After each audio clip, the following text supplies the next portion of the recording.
கரங்களை உயர்த்தி கர்த்தரை மகிமைப்படுத்துவோம். கர்த்தர் நல்லவர். அல்லேலூயா, அல்லேலூயா. இன்னைக்கு நமக்கு ஆண்டவர் சொல்ற வார்த்தை, முதல்ல வாசிங்க ஒரு வசனம்.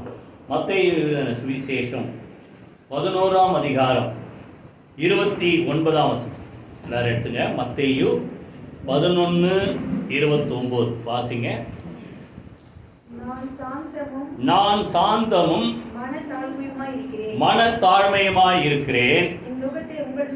என் நுகத்தை உங்கள் மேல் ஏற்றுக்கொண்டு என்னிடத்தில் கற்றுக்கொள்ளுங்கள், அப்பொழுது உங்கள் ஆத்துமாக்களுக்கு இளைப்பாறுதல் கிடைக்கும். இன்னைக்கு மனுஷனுக்கு இளைப்பாறுதல் இல்லை. புரியுதா? ஏன் இல்லை? இஷ்டம் போல நடக்கிறதால இளைப்பாறுதல். நீங்க பார்த்தீங்கன்னா புலம்பல்ல 5ஆம் அதிகாரத்தில் பார்த்தீங்கன்னா ஒரு வார்த்தை, இரவிலும் அவன் மனதுக்கு என்னல்ல, இளைப்பாறுதல் இல்லை. புரியுதா? யோபுல சொல்றார், மனுஷன் வருத்தம் அனுபவிக்க பிறந்திருக்கிறான். அருமையான மோசே சொல்றாரு, இது எனக்கு மிஞ்சின பாரம். இன்னைக்கு உலகத்தில் ஒவ்வொரு மனுஷனை பார்த்தீங்கன்னா அவங்க என்ன நினைக்கிறாங்க, எனக்கு தான் ரொம்ப பாரம், மற்றவங்களாம் ரொம்ப ஈஸியாக இருக்கான். அப்படி பாரம் இல்லாத மனுஷன் இல்லை. எல்லாரும் உலகத்தில் நம்ம ஊரில் ஒரு பழமொழி சொல்லுவோம், என்ன சொல்லுவாங்க, விரலுக்கேற்ற வீக்கம். புரியுது? அப்போ அவனுக்கு ஏற்ற மாதிரி தான் கொரிந்தியரில் சொல்றாரு. நான் இது செய்தி இல்லை, சும்மா சொல்றேன். கொரிந்தியரில் சொல்றாரு, திராணிக்கு மேல சோதிக்கப்படுவதற்கு இடம் கொடாமல் சோதனையோடு கூட அதற்கு தப்பிக்கொள்ளும்படியான போக்கை உண்டாக்குவார். அதான் ஆண்டவர் சொல்றாரு, எல்லா பாரத்தையும் கிட்ட கொண்டு வாங்க. இப்போ பாரம் நீங்க உங்களுக்கு ஒரு இளைப்பாறுதல் வேணும்னா என்ன செய்யணுமா? என் நுகத்தை உங்கள் மேல் ஏற்றுக்கொண்டு. புரியுதா? இன்னைக்கு அப்போ இதை சொன்னா கொஞ்சம் புரியுதா உங்களுக்கு? எனக்கே ஒரு பாரம் நுகம் வச்சுங்களேன். நுகம்னா இப்போலாம் எல்லாம் ஒரே டிராக்டர் தான் ஆயிடுச்சு. முன்னாடிலாம் பார்த்தா ஏர் உழுவோம், இல்லைன்னா வண்டி பார்த்தா மாடு இழுத்துட்டு போகும். புரியுதா? இந்த கால மாடு தான் வண்டி இழுத்துன்னு போகும். அது என்னத்துக்கு, முதுகில் பார்த்தீங்கன்னா ஒரு திமிழ் மாதிரி பெருசாக இருக்கும். அதுக்கு அந்த கழுத்துக்கு நடுவில் அந்த கட்டையை வச்சா வண்டி ஈஸியாக ஓடும், இழுத்துன்னு போகும். அதான் நுகம். புரியுதா? இப்போ மனுஷன் என்ன நினைக்கிறான், என்னவோ ரொம்ப பாரமாக இருக்குது, என்னால் தாங்க முடியல. அப்போது ஆண்டவர் சொல்கிற, அப்படிப்பட்ட மக்களை என்கிட்ட வாங்க, உங்கள் பாரத்தில் என் மேலே வச்சுருங்க. ஒரே ஒரு சின்ன ஒரு என்ன சொல்கிறது, ஒரே ஒரு நிபந்தனை என்னன்னா, என் நுகத்தை உங்கள் மேல் ஏற்றுக்கொள்ளுங்கள். இதை மனுஷன் ஒத்துக்க மாட்டான். நானே நுகத்தை சுமக்க முடியாமல் வரேன், இவர் வேற என் நுகத்தை ஏற்றுங்க. அது எப்படி? புரியுதா? இன்னைக்கு லிஃப்டெல்லாம் பார்த்தீங்கன்னா இப்போ உங்களுக்கு தெரியாது, அதை எப்படி ஃபுல்லாக எடுத்து டோர் போட்டிருக்கான். ஒரு சில பார்த்தீங்கன்னா இப்படி இழுக்கிற இந்த கொலாப்ஸ் கேட்டுன்னு கம்பியில் அதை இழுக்கிற இது பார்த்தா தெரியும், அதில் உள்ள கேப் இருக்கும். பார்த்தீங்கன்னா லிஃப்ட்டு போகும்போது அது மேலே போனோன்னே கீழே ஒரு பெரிய பார் வெயிட்டாக இருக்கும். கிட்டத்தட்ட 500-600 கிலோ வெயிட் அதில் இருக்கும். அதை எதுக்கு போட்டுருக்கான் தெரியுமா? லிஃப்ட்டில் இந்த லிஃப்டினுடைய அந்த கேபின் அது ஒரு 600 கிலோ 700 கிலோ இழுக்கணும்னா அது ஈக்குவலாக ஆப்போசிட் சைடில் ஒரு 600-700 கிலோ மாற்றான். ஏன்னா லிஃப்டே ஒரு 600 கிலோ வெயிட்டு, இது வேறு இன்னொரு 700 கிலோ இருக்குன்னா அப்போ தான் அது பேலன்ஸ் ஆகும். அந்த மோட்டர் ஈஸியாக சுற்றும். இல்லைன்னா ஒன் சைடாக இருந்ததுன்னா ஃபுல் லோடு அதை இந்த பக்கத்தில் திருப்பணும், ரொம்ப ஈஸியாக இருக்கும். பழைய காலத்தில் பார்த்தா அந்த ராட்னம் வச்சுருப்பான், கிணறு பார்த்துருக்கீங்களா? அதில் பார்த்தீங்கன்னா அந்த பக்கெட்டு போட்டிங்கன்னா ஒரு பக்கெட் தண்ணி எப்படியும் ஒரு 20 கிலோ வெயிட் இருக்கும் வச்சிங்களா? இல்லை குடம். நம்ம ரொம்ப கஷ்டப்பட்டு இருக்கணும். புத்திசாலியான ஆளுங்க என்ன பண்ணுவாங்கன்னா, அந்த ஒரு பக்கத்தில் குடத்தை விட்டா இன்னொரு பக்கத்தில் ஒரு கல் ஏதோ ஒன்று கட்டியிருப்பான், அதை போட்டு இப்படி வச்சோன்னா அந்த கல் சரு இப்படி வச்சு இழுத்துடலாம். ஏன்னா அது அதுக்கு வெயிட் ஈக்குவலாக இருக்கிறதால ஈஸியாக அது கீழே போகும், குடம் மேலே. புரியுதா? நல்லா கவனிங்க. அப்போது உங்கள் பாரம் நீங்கணும்னா ஆண்டவர் சொல்கிற ஒரு சில நிபந்தனைகளுக்கு நீங்கள் கீழ்ப்படிந்து, புரியுதா, அவருடைய நுகத்தை ஏற்றுக்கொள்ளுங்கள், அப்பொழுது உங்கள் ஆத்துமாக்களுக்கு என்ன உண்டாகும் சொல்லுங்க? இளைப்பாறுதல் உண்டாகும். இப்போ அதை பார்த்துட்டு 29 சொல்றாரு இன்னொரு வார்த்தை. அதுக்கு முன், என் நுகத்தை உங்கள் மேல் ஏற்றுக்கொண்டு என்ன செய்யுங்க? என்னிடத்தில் என்ன செய்யுங்க? கற்றுக்கொள்ளுங்கள். நீங்க சங்கீதம் 32ஆம் சங்கீதம் கூட பார்த்தோம். உன்மேல் என் கண்ணை வைத்து உனக்கு ஆலோசனை சொல்லுவேன், நான் உனக்கு போதித்து உன்னை என்ன செய்வேன், வழி நடத்துவேன். புரியுதா? அப்போ ஆண்டவர் சொல்றாரு, உங்க பாரம் நீங்கணும்னா என்கிட்ட வந்து கத்துக்குங்க. எதை கத்துக்கிறது? புரியுதா? எதை கத்துக்கிறது? அதான் இன்னைக்கு பார்க்கணும். அவர்கிட்ட நம்ம என்ன கத்துக்கிறோம் அதான் இன்னைக்கு பார்க்கணும். அதுக்கு முன்னாடி இன்னொரு வசனம் வாசிங்க. எபேசியர் 4ஆம் அதிகாரம் எடுத்துங்க. எபேசியர் 4ஆம் அதிகாரம் 17 யாராவது கர்த்தருக்குள் நான் உங்களுக்கு சாட்சியாக சொல்லி எச்சரிக்கிறது என்னவெனில், மற்ற புறஜாதிகள் தங்கள் வீணான சிந்தையிலே, நல்ல கவனி, மற்ற புறஜாதி மக்கள், எபேசியர் 4ஆம் அதிகாரம் 17 வீணான நடத்தையில மற்ற மக்கள் அப்படின்னா உலகத்து மக்கள் போற மாதிரி நீங்க போவாதீங்க. புரியுதா? ஏன்னா அவங்க இஷ்டம் போல நடக்கிறாங்க. ஆண்டவர் பார்த்தீங்கன்னா நம்மளை இந்த வழியில தான் நடக்கணும்னு சொல்றார். அவர் வழிந்த வழியில இல்லை, அவர் நடந்த வழியில நம்ம நடக்கணும். எபிரேயர்ல பார்த்தீங்கன்னா அவரை கவனித்து பாருங்கன்றார். புரியுதா? அப்போ நம்ம பாரம் நீங்க நம்ம இளைப்பாறுதலோட நல்லா சந்தோஷமா வாழணும் அப்படின்னா அவர்கிட்ட வந்து கத்துக்கணும். உலகத்து மக்களுடைய வழி நமக்கு சரியே வராது. புரியுதா? அவர்கள் எப்படி பண்றாங்க? அந்தகாரப்பட்டு அறியாமையினாலே தேவனுடைய ஜீவனுக்கு அந்நியரா இருக்கிறாங்க. உணர்வில்லாதவர்கள், அசுத்தங்களை ஆவலோடு நடப்பிக்கிறார்கள், காம விவகாரத்துக்கு தங்களை ஒப்பு கொடுத்திருக்கிறார்கள். 20 சொல்றாரு, நீங்களோ இவ்விதமாய் கிறிஸ்துவை கற்றுக்கொள்ளவில்லை. நல்லா கவனிங்க, நீங்கள் இவ்விதமாய் கிறிஸ்துவை கற்றுக்கொள்ளவில்லை. அப்போ நம்ம கற்றுக்கொள்ள வேண்டிய பாடம் சொல்லுங்க, என்ன பாடம் கற்றுக்கணும்? இன்னைக்கு பார்த்தீங்கன்னா ஸ்கூலில் பார்த்தீங்கன்னா 10th வரைக்கும் ஒரு மொத்தம் எத்தனை சப்ஜெக்ட் எனக்கு தெரியல. நான் படிக்கும்போது 10th வரைக்கும் 5 சப்ஜெக்ட், 11th போகும்போது 6 எலெக்டிவ் சப்ஜெக்ட் அப்படின்னு. புரியுதா? English, Tamil, maths, science, history, geography, அது 2 ஒன்று தான், 5 ஸ்கூலில். காலேஜ் போனால் 6 மாதத்துக்கு 6 சப்ஜெக்டை 7 தெரியல. அது நான் போகவே இல்லை காலேஜ், போனவங்க தெரியும். அதை போல் ஒவ்வொருத்தருக்கும் ஒரு சப்ஜெக்ட் லெசன். இப்போ நமக்கு கற்றுக்கொள்ள வேண்டிய சப்ஜெக்ட் லெசன் யாரு சொல்லுங்க? வாயத்தரம். இவ்விதமாய் நீங்கள் யாரை கத்துக்கல? புரியுதா உங்களுக்கு? சொல்லு, பாஸ்டர் அடிக்கடி இதெல்லாம் சொல்லுவார். நீங்கள் யாரை கத்துக்கணும்? கிறிஸ்துவை கற்றுக்கொள்ள வேண்டும். அப்போ நம்ம படிக்க வேண்டிய பாடம், சப்ஜெக்ட், லெசன் யாருன்னா ஆண்டவர் தான். இப்போ அடுத்தது கற்றுக் கொடுக்கிறவர் யாரு? கற்றுக் கொடுக்கிறவர். பாடம் கற்றுக் கொடுக்கறதுன்னா பார்த்தீங்கன்னா ஸ்கூலில் பார்த்தா ஹிஸ்ட்ரி மாஸ்டர் ஒருத்தர் இருப்பார், மேத்ஸ் மாஸ்டர் ஒருத்தர் இருப்பார், சயின்ஸ் மாஸ்டர் ஒருத்தர் இருப்பார், தமிழுக்கு தமிழ் ஐயான்னு ஒருத்தர் இருப்பார். அப்போது ஒவ்வொரு சப்ஜெக்ட்டுக்கும் ஒரு டீச்சர். காலேஜ் போயிட்டா யாரு? Professor, lecturer. புரியுதா? அப்போ சப்ஜெக்டும் இயேசுதான், கற்றுக் கொடுக்கிறவர் யாரு? Teacher, professor, lecturer. யாரு? அவர் தான். யாரு? இயேசுவிடத்தில் பாருங்க உள்ள சத்தியத்தின்படியே நீங்கள் அவரிடத்தில் கேட்டறிந்து. அப்போ கத்துக்க வேண்டிய பாடமும் இயேசுதான், கற்றுக் கொடுக்கிறவர் யாரு? அவரிடத்தில் கேட்டு அறிந்து கொள்ளுங்கள். அப்போ கற்றுக் கொடுக்கிறவரை யாரு சொல்லுங்க? வாயை திறக்க மாட்டீங்களா? புரியுதா உங்களுக்கு? படிக்க வேண்டியது அவர் தான் படிக்கணும். புரியுதா? யார் தான் கற்றுக் கொடுக்கிறாரு? அவரிடத்தில் வந்து கற்றுக்கொள்ளுங்கள். கற்றுக் கொடுக்கிறவர் அவர் தான். மத்தேயு சொல்ற, என்னிடத்தில் வந்து கற்றுக்கொள்ளுங்கள். சரி, எங்க போய் படிக்கிறது? இன்னைக்கு உலகத்தில் எவ்வளோ ஸ்கூல் இருக்கு இல்லை? எல்கேஜிலே சேர்க்குறாங்க, ப்ளே ஸ்கூல், கிண்டர் கார்டன் இல்லை, அதுக்கப்புறம் பார்த்தா ஃபஸ்ட் ஸ்டாண்டர்ட்லேருந்து படிக்கிறாங்க. எவ்வளோ அந்த பணத்துக்கு ஏற்ற மாதிரி ஸ்கூல் நிறைய. அப்புறம் பார்த்தா காலேஜ்லேயும் கூட பார்த்தீங்கன்னா ஒரு காலேஜில் பார்த்தா கவர்மெண்ட் வாங்குற ஃபீஸ் வாங்குறான், ஒரு காலேஜில் பார்த்தா நீ இதெல்லாம் பார்த்தாது, நீ என்ன compulsory, mess compulsory, bus compulsory அப்படின்னா. புரியுதா? அப்போது விதவிதமாக காலேஜ். இப்போ எங்கே போய் படிக்கிறது சொல்கிறாரு? அடுத்தது அவரிடத்தில் கேட்டறிந்து. புரியுதா? அவரால் போதிக்கப்பட்டு, சாரி என்ன மாற்றி சொல்லிட்டேன், அவரால் போதிக்கப்பட்டு கற்றுக் கொடுக்கிறவர் இயேசு. எங்க வந்து கத்துக்கிறோம்? அவரிடத்தில். எந்த இடம் சொல்லுங்க? இப்போ எங்க கத்துக்கிறோம்? இப்போ இங்க வந்து கத்துக்கிறோம், சர்ச்சில் வந்து கத்துக்கிறோம். புரியுதா? அப்போ அவரிடத்தில் கற்றுக் கொடுக்கிற இடம், இந்த காலேஜோ இல்லை ஸ்கூலில் யாருன்னா இயேசுதான். கற்றுக் கொடுக்கிறவர் அவரால், யாரால? இயேசுவால் தான் நம்ம கற்றுக் கொடுக்கிறோம். எத்தனை பேர் புரியுது? ஒன்று சொல்லுங்க. படிக்க வேண்டிய பாடம் இயேசு, படிக்க போகிற இடம் இயேசு, படித்து நமக்கு கற்றுக் கொடுக்கிறவர் யாரு? இயேசு.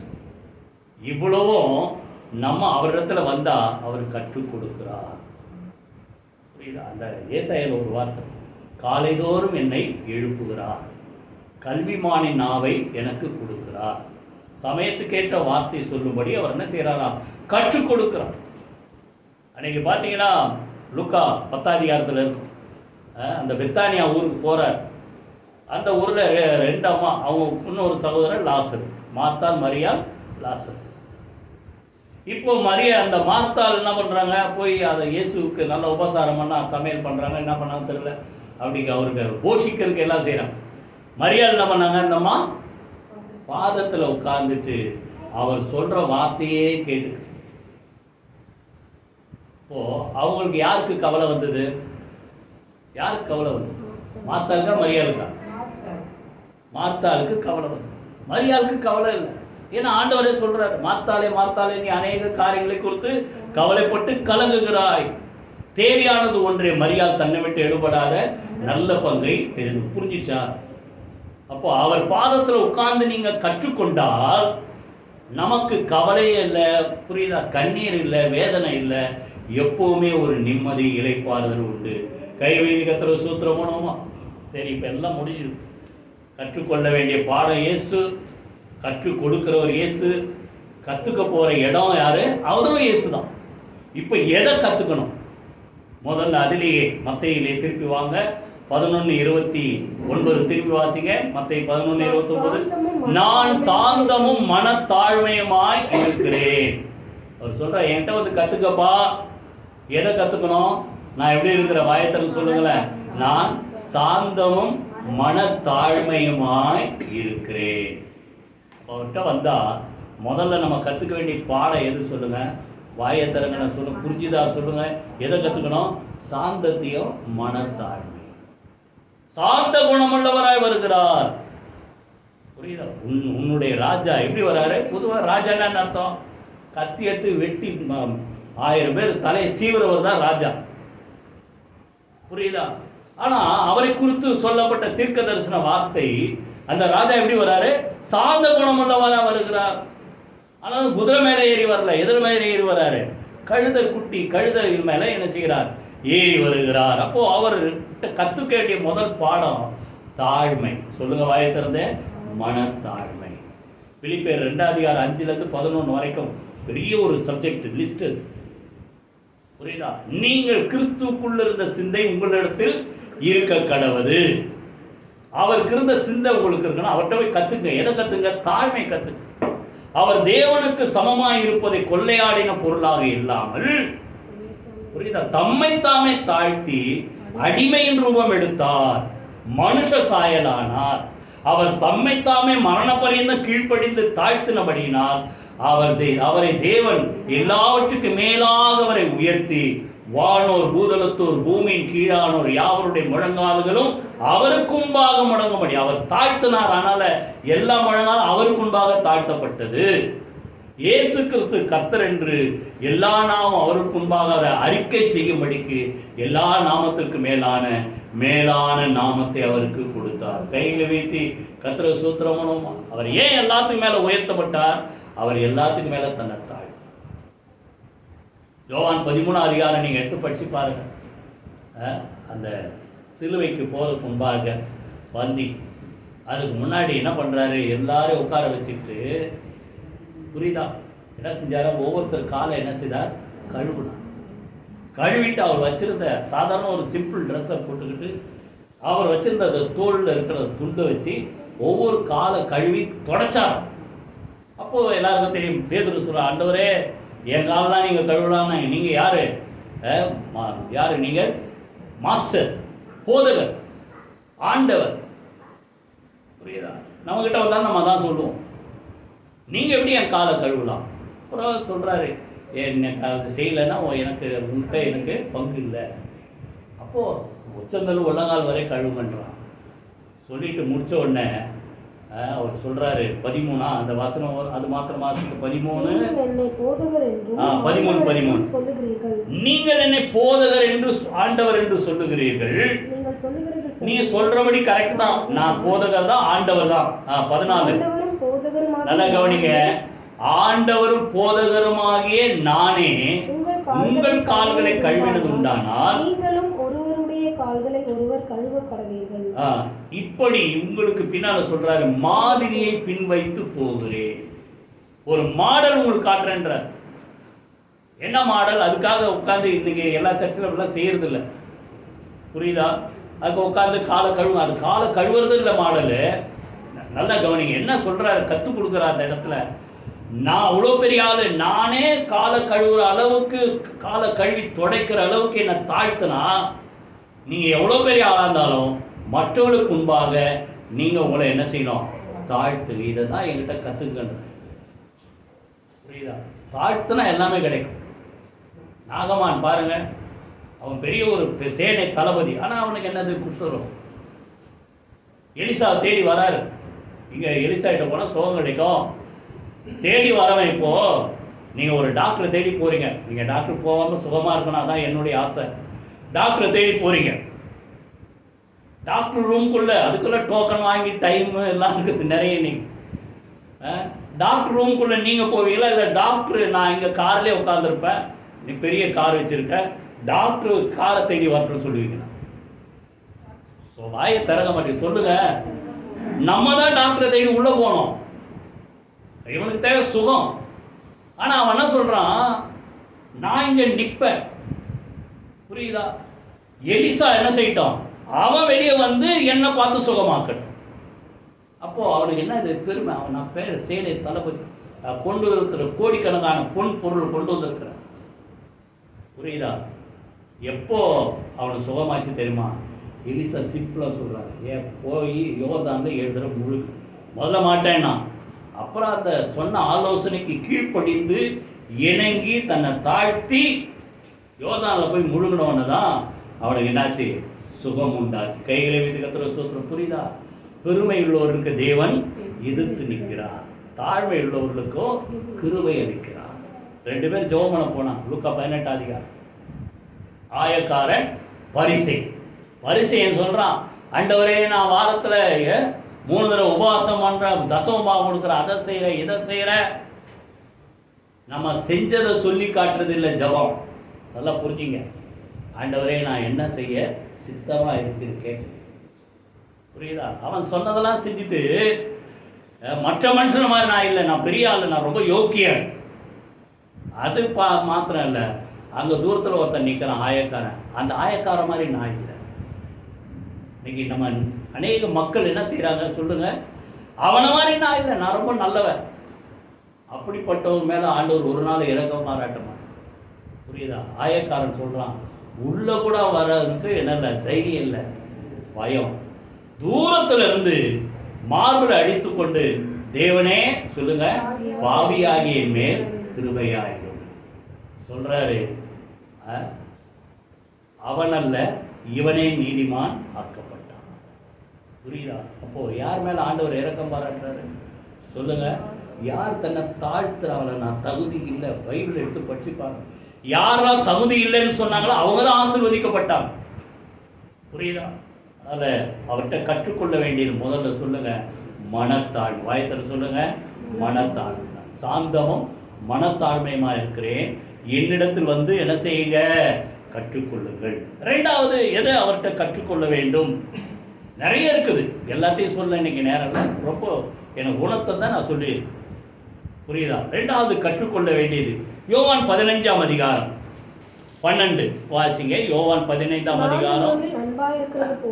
நான் உங்களில் அன்பாய் இருந்தது போல நீங்களும் ஒருவரில் ஒருவர் அன்பாய் இருக்க வேண்டும் என்பதே என்னுடைய கற்பனை. அப்போ போல நான் உங்ககிட்ட எப்படி இருந்தேன், நான் தாழ்மையா இருக்கிறது போல. 2வது சொல்லுங்க, நான் உங்ககிட்ட ஒருத்தர்கிட்ட அன்பா இருக்கிறது, நான் உங்க மேல அன்பா இருக்கிறது போல நீங்களும் எப்படி இருங்க, ஒருத்தருக்கு ஒருத்தர் எப்படி இருங்க, அன்பா. இயேசுனுடைய அன்பை பற்றி நம்ம எல்லாருக்கும் தெரியும். இப்போ நம்ம அன்பை தான் இப்போ பார்க்க சொல்றார். நீ அன்பா இருக்கிறியா? தேவனுடைய அன்பு தம்முடைய சொந்த குமாரனான இயேசு கிறிஸ்துவை, ஒரே பேரான குமாரனை நமக்காக ஒப்பு கொடுத்தார். அது பிதாவுடைய அன்பு. இயேசுடைய அன்பு, அவர் நமக்காக சிலுவையில் தம்முடைய ஜீவனை கொடுத்ததினால அன்பு இன்னதென்று நாம் அறிந்திருக்கிறோம். இது 1 யோவான் 3:16. அப்போ அன்புக்கு அர்த்தம் என்ன தெரியுமா? சிலுவையில் இயேசு நமக்காக மரித்ததினாலே. நம்ம யாரு? ரோமர்ல சொல்றார், நம்ம நல்லவன் இல்லை, நீதிமான் இல்லை. நல்லவனுக்காக ஒருவேளை ஒருவன் மரிக்க துணிவான், நீதிமானுக்காக ஒருத்தன் மரிக்க மாட்டான். ஆனால் நம்ம நல்லவனும் இல்லை. ரோமர் 5:7-8 அப்புறம் எடுத்து படிச்சுப்பார். நம்ம யாரு? நல்லவனும் இல்லை, நீதிமானும் இல்லை. நாம் பாவிகளாய் இருக்கையில், நாம் தேவனுக்கு சத்துருக்களாய் இருக்கையில் அவர் நம்ம மேல அன்பு கூர்ந்து தம்மையே நமக்காக ஒப்பு கொடுத்தாரு. இதுல தான் தேவனுடைய அன்பு வெளிப்பட்டது. கைகளை வைத்து கத்திர சூத்திரம் பண்ணுவோமா? நான் சொல்ற எத்தனை பேர் புரியுது? தேவனுடைய அன்பு எப்படி தெரியுமா? தம்மையே கொடுத்து அன்பு கொடுத்தார். அப்போ நீங்க ஒருத்தர் மேல அன்பா இருக்கிறீங்கன்னா என்ன செய்யணும் சொல்லுங்க? ஏதாவது செய்யுங்க. புரியுது? நாவினாலும், எது யாக்கோபுல சொல்றார், நாவினாலும் வார்த்தையினால் அல்ல, கிரியையிலே உங்க அன்பை என்ன செய்யுங்க? வெளிப்படுத்துங்க. அவர் அன்பா இருக்கணும் சொல்லிட்டே இல்லை, அன்பை வெளிப்படுத்துறார். எப்படி? ரத்தத்தை சிந்தி ஜீவனை கொடுத்து வெளிப்படுத்தினார். புரியுதா?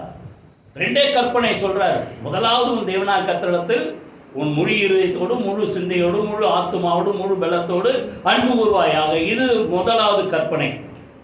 இதற்கு ஒப்பா இருக்கிற பிரதானமான 2வது கற்பனை, உன்னிடத்தில் நீ அன்பு கூறுவது போல பிறனிடத்தில் அன்பு கூர்வாயா. இந்த 2ல பைபிள் முழுசா அடங்கிச்சுட்டார். புரியுது? அதுக்காக பைபிள் முழுசும் படிக்கவான இல்லை, இது 2த்துல எல்லாம் அடங்கிச்சு. புரியுது? முதல்ல ஆண்டவர்கிட்ட அன்பாரு. 2வது நீ பார்க்குற சொல்லுங்க, மனுஷன்ட்ட அன்பாரு. அதான் யோவான் நிருபத்தில் 4:22 சொல்றார், காண்கின்ற சகோதரத்தில் அன்பு கூறாதவன் சொல்லுங்க காணாத தேவனிடத்தில் எப்படி அன்பு கூறுவான்.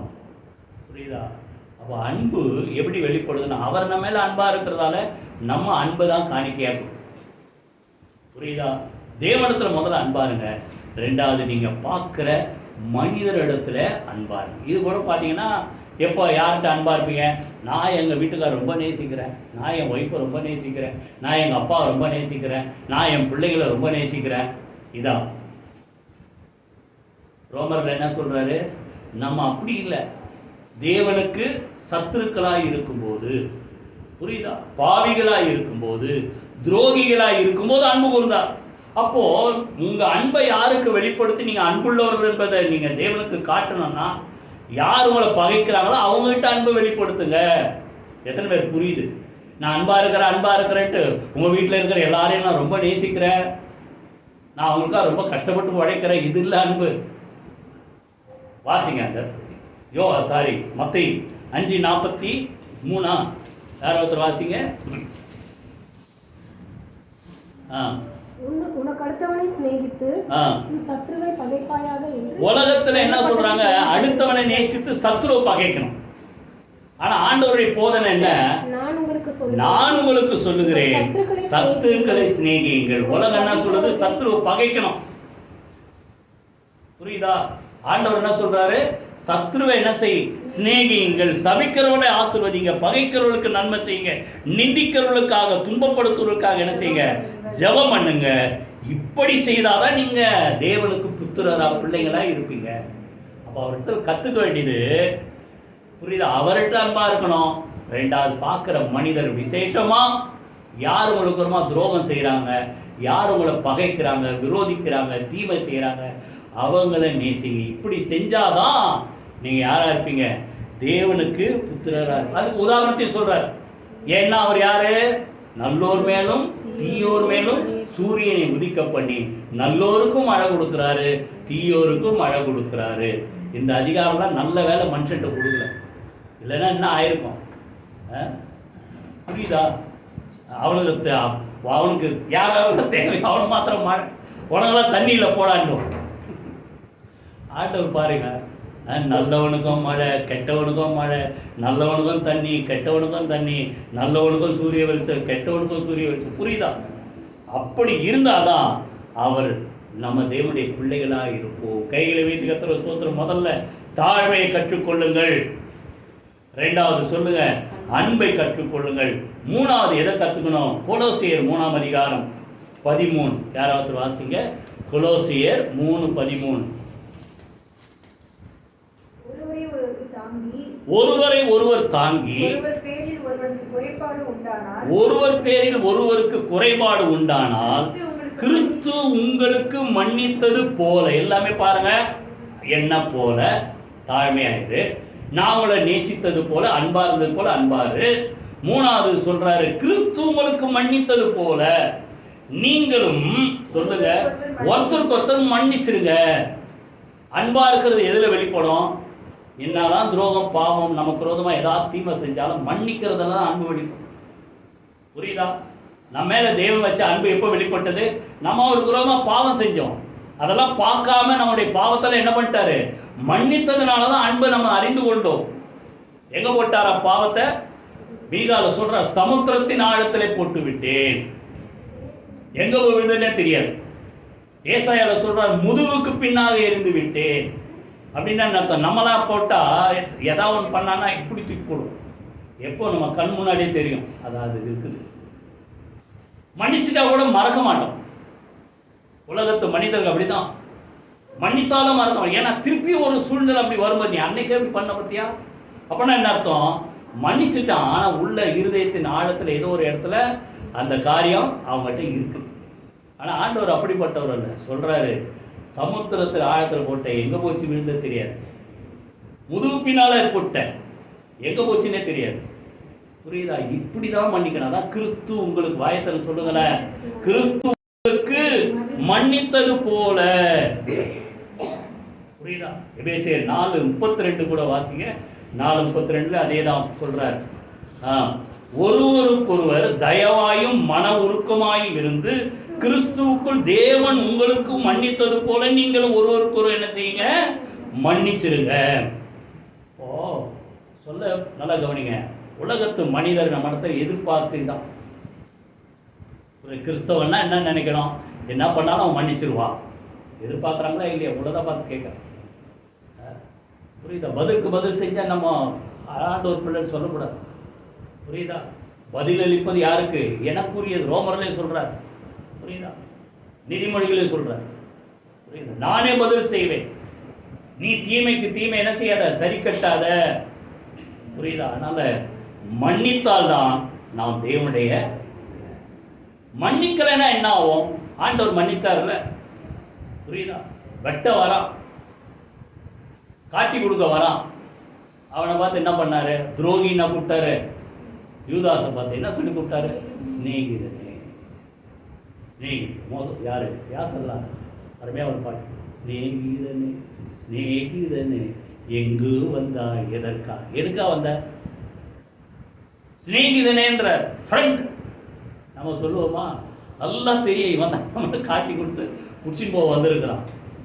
வாப்பா ஃப்ரெண்டு அப்படின்னா சொல்லுவீங்க. அடா துரோகி, 3 வருஷம் கூடவே இருந்து கூடவே சாப்பிட்டு கூடவே தூக்கி இப்படி பண்ணுறீங்க. அவனை பார்த்து ஸ்நேகிதனேன்றார். புரியுதா? இதான் அவர் மன்னித்தது போல. புரியுதா? நல்லா கவனிங்க. நம்ம மன்னிக்கலைன்னா எல்லாத்தையும் இழந்துட்டோம்னு அர்த்தம். புரியுதா? மத்தேயுல சொல்றாரு, நீ பலிபீடத்துல வந்து காணிக்கை 5 அதிகாரம் 23 23 24 காணிக்கை செலுத்த வரீங்க. நல்ல வேலைக்கு போட்டீங்க.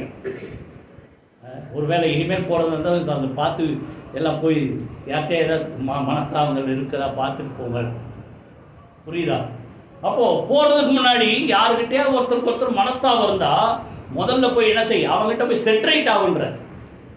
செட்ரைட் ஆகிட்டு அப்புறம் வந்து காணிக்க செலுத்த, அப்போ தான் அதுக்கு உனக்கு பலன் கொடுக்கும். புரியுதா?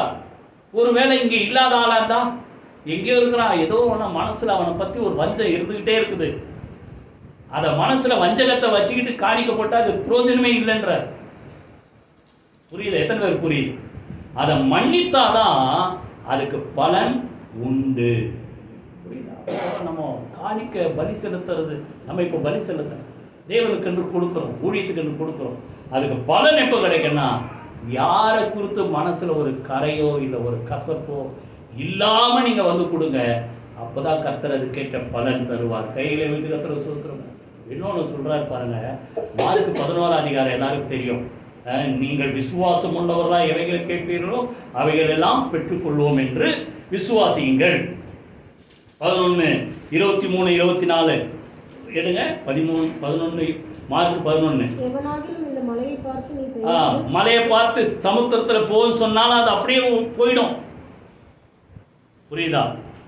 ஆதலால் ஜெபம் பண்ணும்போது எவைகளை கேட்டுக்கொள்வீர்களோ அவைகளை பெற்றுக்கொள்வோம் என்று விசுவாசிங்கள், அப்பொழுது அவைகளுக்கு உங்களுக்கு உண்டாகும்.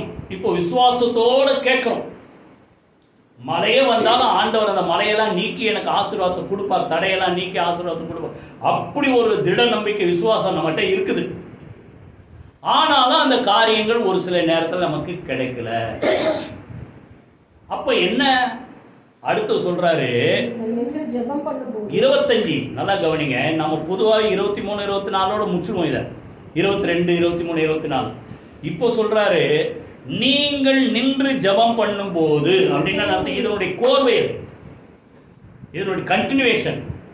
நீங்க ஜெபம் பண்ணும்போது, ஜெபம் தானே விசுவாசம், விசுவாசோட ஜெபம் பண்றீங்க, கேட்குறோம், பெற்றுக்கொள்றோம். ஒருவேளை கிடைக்கலன்னா நம்ம ஜெபம் பண்ணும்போது அப்போ உங்க மைண்ட்ல ஏதோ ஒன்று வருது.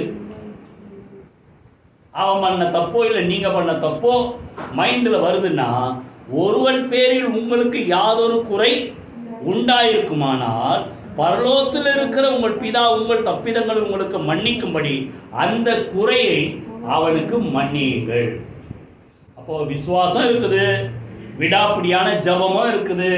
கேட்டு கேட்டு கிடைக்கலன்னா இருதயத்தை கொஞ்சம் ஆராய்ஞ்சு பார்த்து யாரையாவது மன்னிக்காம இருந்திருக்கிறோமா, அப்போ அதை அவனை மன்னிச்சுட்டு மனசுல இருக்கிற அந்த கசப்பை நீக்கிட்டு ஜெபம் பண்ணுங்க, விசுவாசத்தோடு கேளுங்க, கர்த்தர் தருவார். கையிலே வைத்து கர்த்தர் ஸ்தோத்திரம் பண்ணுவோமா?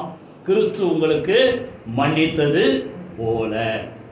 4வது அவர்கிட்ட கற்றுக்கொள்ள வேண்டியது மத்தேயு எழுதின சுவிசேஷம் 9:36. யாராவது வாசிங்க. மத்தேயு 9:36. அவர் திரளான ஜனங்களை கண்டபோது மேய்ப்பனில்லாத ஆடுகளைப் போல தொய்ந்து போனவர்களும் சிதறப்பட்டவருமா இருந்தபடியால் அவர்கள் மேல் என்ன செய்தாரா சொல்லுங்க? மனதுருகினார். ஆத்துமாக்களை கண்டு என்ன செய்தார் சொல்லுங்க? மனதுருகினார். மேய்ப்பன் இல்லாத ஆடுகளை போல சிதறுண்டு இருக்கிறாங்களே, இவங்க அப்படியே போல எங்க போய் விழுவாங்க அப்படின்ட்டு அவருடைய ஆத்துமாக்களை குறித்து என்ன செய்தார் சொல்லுங்க? மனது. இயேசுனாலே நான் முன்னாடி வர வேண்டியது என்ன தெரியுமா? அவருடைய முகம் மனதுருக்கம் உள்ளதான் பார்க்கணும். மனதுருகும் தெய்வமே இயேசையா. புரியுதா? அப்போ அந்த மனதுருக்கத்தை நம்ம கற்றுக்கணும். அவர் பார்த்தா எங்க போனாலும் அவருடைய மனதுருக்கம் வெளிப்பட்டது. நான் என்ற ஊருக்கு போறாரு. ஊருக்கு போறதுக்கு முன்னாடி ஊரை விட்டு ஒரு பெரிய கூட்டம் வருது. ஒரு மரித்து போன ஒரு வாலிபனை அடக்கம் பண்றதுக்கு கல்லறை நோக்கி போய் கொண்டிருக்கிறார்கள். ஊரின் வாசல்ல இவர் பார்த்த உடனே புரிஞ்சுக்கிட்டாரு. அந்த அம்மா தாய், பெத்த தாய் பின்னால் அழுதுகிட்டே வருது. புரியுதா? ஊராரில் வெகு ஜனங்கள் அந்த அம்மா கூட வராங்க. அந்த அம்மா பார்த்து ஆண்டவர் சொல்றாரு, அழாதே அழாதேன்ட்டு அதோட நிறுத்தல. அந்த மனதுருக்கம் அவருக்குள்ள இருந்ததால அவரது வல்லமை அங்க வெளிப்பட்டு, வாலிபனே எழுதுரு என்று உனக்கு சொல்லு. மனதுருக்கம் உள்ள இருந்ததுன்னா வல்லமை வெளிப்படும். கை வைதிகத்துல சூத்திரம் குஷ்டரோகியை பார்த்து எல்லாருக்கும் பொதுவாக உலகத்தில் புரியுதா? நாங்கள் அந்த படிப்பட்ட மக்கள் மத்தியில் போய் ஊழியம். அப்போது அவளை பார்த்தோன்னா நமக்கு என்ன வரும்? ஐயோ இப்படி வேதனைப்படுறாங்களே. ஒரு காலத்திலலாம் பார்த்தீங்கன்னா போர்டே வச்சுருப்போம் ஹோட்டலில், இப்போலாம் இல்லை. பெரு வியாதியஸ்தர்கள் உள்ளே வரக்கூடாது. நானும் சின்ன வயசில் பார்த்து நடக்கும், இப்போலாம் இல்லை. பெரு வியாதியஸ்தர்கள் அதை குறிக்கும். ஆனால் ஆண்டவர் பார்த்தோன்னே என்ன செய்யல? அருவ இருக்கல. புரியுதா? என்ன செய்தார் சொல்லுங்க? பார்த்த உடனே மனதுருகி. புரியுதா? எதை பார்த்து அருவ இருக்காத இந்த சங்கீதத்தில் அதான் போட்டு 22ஆம் சங்கீதத்தில் பார்த்தீங்கன்னா, உபத்திரவப்பட்டவனுடைய உபத்திரவத்தை அவர் என்ன செய்ய மாட்டாராம்? அருவ இருக்க மாட்டார், அற்பமா எண்ண மாட்டார். யாரையும் பார்த்து அற்பமா நினைக்கிறவர் அல்ல, அருவ இருக்கிறவர் அல்ல. பார்த்தோன்னு அவருக்கு என்ன வருது சொல்லுங்க? மனதுருகி. ஆத்துமா தொய்ந்தவர்களாக இருக்கிறாங்களே, மனதுருகிறார். அடுத்தது பார்த்தா வியாதியா இருக்கிறாங்களே, மனதுருகினார். அது எல்லாமே மத்தையில தான். அடுத்தது பார்த்தா அவர்கள் 3 நாளா சாப்பிடாம இருக்கிறாங்களே, என்ன செய்தாரா சொல்லுங்க? மனதுருகினார். புரியுதா? ஆண்டவருக்கு எங்க போனாலும் மனதுருக்கம் தான் வெளியே. பழிவாங்குற குணம் அல்ல. புரியுதா? அந்த ஊர் சமாரியா அந்த ஊர் லூக்கா 9ஆம் அதிகாரம் அப்புறம் படிச்சுப்பார். அந்த ஊருக்கிட்ட போகும்போது அந்த ஊர் ஜனங்க ஒரு என்ன செய்யல, ஏத்துக்கல. உடனே வைராக்கியமா 2 பேர் சொல்றாங்க. யாரு? யாக்கோபு, யோவான். என்ன சொல்றாங்க? ஆண்டவர், அந்த ஊரால் நம்மளை ஏத்துக்கல. எலியா செஞ்ச மாதிரி வானத்துல அக்னி அழிச்சு இந்த ஊரை அழிச்சிடலாம். இதுவா மனது இருக்கும்? புரியுதா? அழிச்சிடலாமா அப்படின்றாங்க. ஓ, ஆண்டவர் சொல்றாரு, நீங்கள் இன்ன ஆவி உள்ளவர்கள் என்பதை அறியீர்களா? மனுஷகுமாரன் மனுஷரை அழிப்பதற்கல்ல, தம்முடைய ஜீவனை கொடுப்பதற்காகவே வந்திருக்கிறார். கையில் வீட்டு கத்துற சோத்திரமான வழி வாங்குறது இல்லை, அவருடைய மனதுருக்கம். சொல்லுங்க வாயை திறந்து. அதுதான் நம்ம கற்றுக்கணும். யாரை பார்த்தாலும் அற்பமாக நினைக்காதீங்க, கேவலமாக நினைக்காதீங்க. புரியுதா? இப்படி இருக்கிறாங்களே, ஐயோ இப்படி இருக்கிறாங்களே, புரியுதா? அப்படின்னு என்ன செய்யுங்க? மனதுருக்கம் நம்ம கற்றுக்கொள்ள. கடைசி எல்லாத்துக்கும் மேலே அவர்கிட்ட கற்றுக்க வேண்டிய முக்கியமானது எபிரேயர் 12ஆம் அதிகாரம் 2ஆம் வசனம். யாராவது வாசிங்க. எபிரேயர் 12ஆம் அதிகாரம் 2ஆம் வசனம். அவர் தமக்கு முன் வைத்திருந்த சந்தோஷத்தின் பொருட்டு அவமானத்தை எண்ணாமல் சிலுவையை சகித்து தேவனுடைய சிங்காசனத்தின் வலது பாரசத்தில் வீற்றிருக்கிறார். 3ல நீங்கள் இளைப்புள்ளவர்களாய் உங்கள் ஆத்துமாக்களில் சோர்ந்து போகாதபடிக்கு தமக்கு விரோதமாய் பாவிகளால் செய்யப்பட்ட இவ்விதமான விபரீதங்களை சகித்த அவரையே என்ன செய்யுங்க? நினைத்து கொள்ளுங்கள். அவர்கிட்ட நீங்க கத்துக்க வேண்டியது என்னன்னா சகிப்புத்தன்மை. சொல்லுங்க வாயை திறந்து. சொல்றதுக்கே பார்க்க மாட்டேங்குது. என்ன கத்துக்கணுமா சொல்லுங்க? சகிப்புத்தன்மை. அவர் என்ன செய்தாரா? சிலுவையை சகித்தார். பாவிகளால் செய்யப்பட்ட விபரீதங்களை சகித்தார். புரியுதா?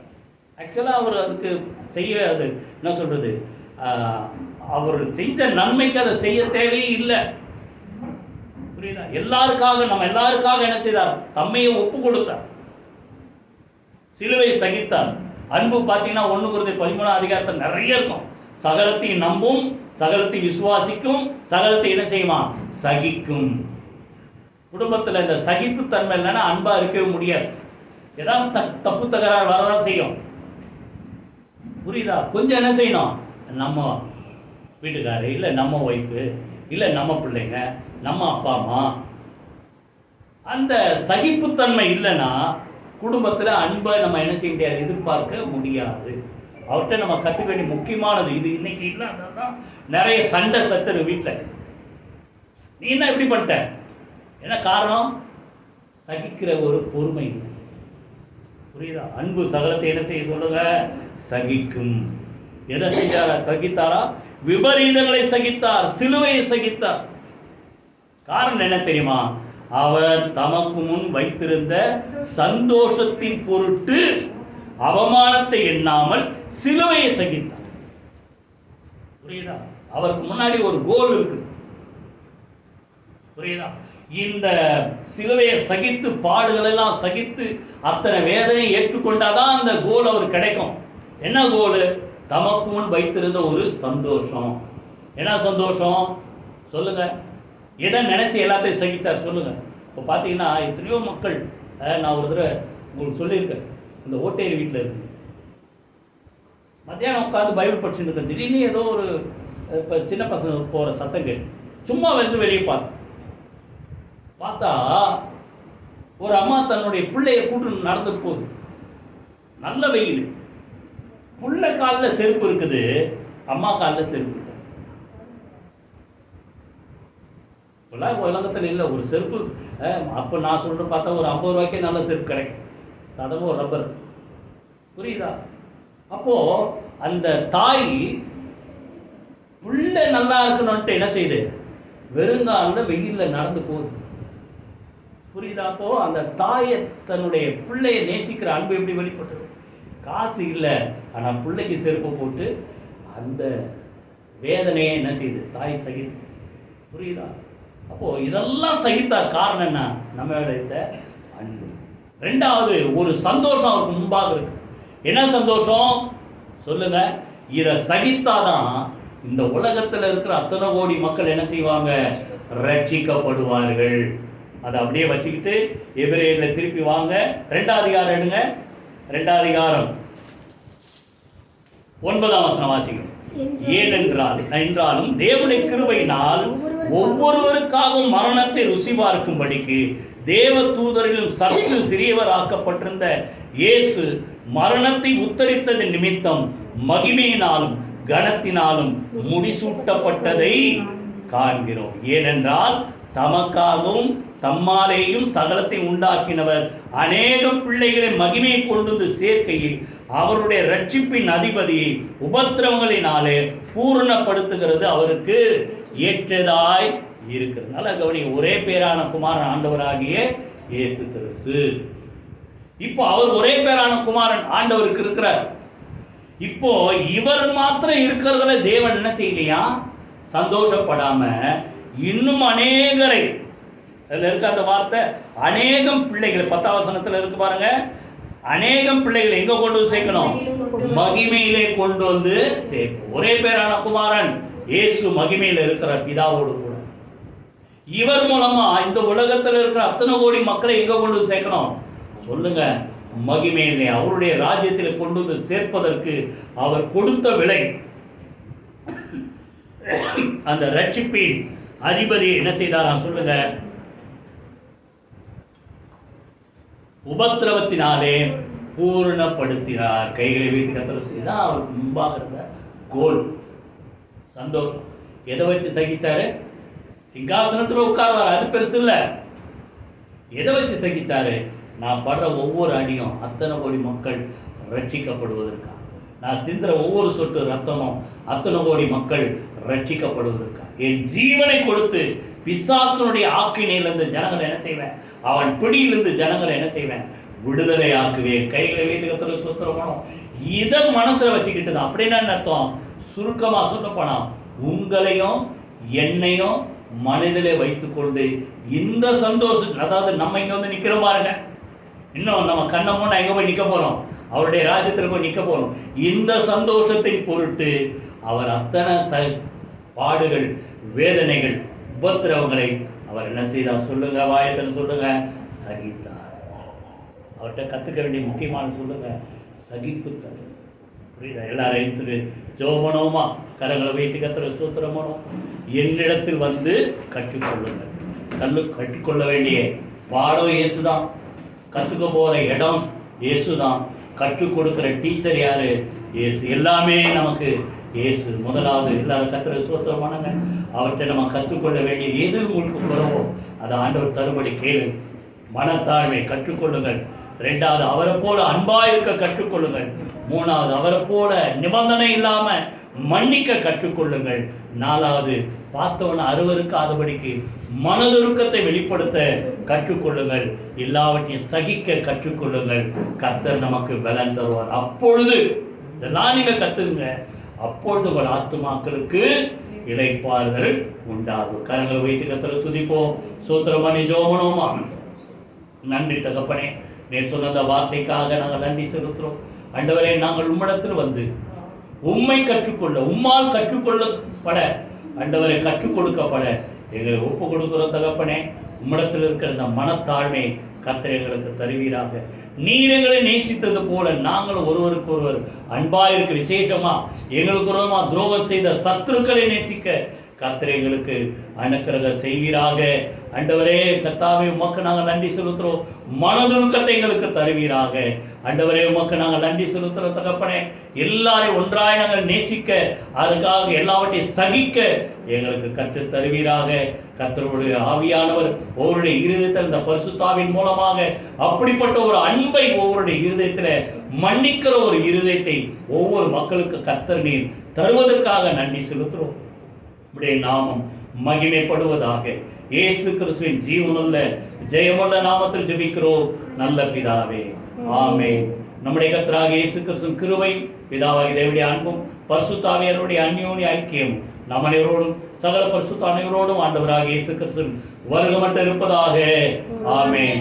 என் ஆத்துமாவே கர்த்தரை ஸ்தோத்திரி, என் முழுவதும் என்னுடைய பரிசுத்த நாமத்தை ஸ்தோத்திரி. என் ஆத்துமாவே கர்த்தரை ஸ்தோத்திரி, அவர் செய்த சகல உபகாரங்களை மறவாதே. ஆமென். ஆமென். God bless you.